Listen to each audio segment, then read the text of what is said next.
In my informal video, the first key idea that we did about the museum, I chose the St. Louis Zoo.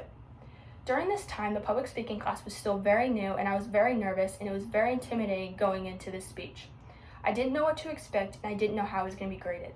I was afraid that I was going to fail, but I was also scared that my expectations for this class were going to be too high and that I wouldn't be able to do it.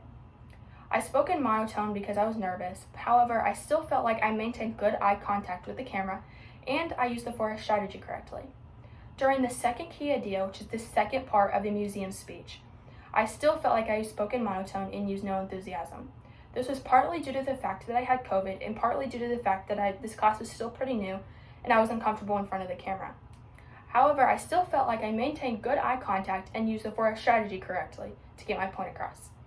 In my formal video that I did to inform you about Rosa Parks, this was probably the most intimidating speech because it had the most expectations to it. It was a longer time limit rather than the minute ones we had been doing, and I didn't know if I could get to that mark or how many times it would take me to do it.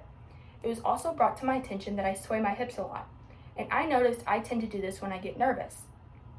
So during this speech, I was trying not to sway my hips, and I think I was focusing on that and not really focusing on the speech. However, during my second formal speech that I did, where I talked about the lavender essential oil and was trying to get you to buy it, I felt like you could definitely tell I was more comfortable in front of the camera and I was having a little bit more fun with it. I used my hand motions more and I spoke in a different voice other than monotone.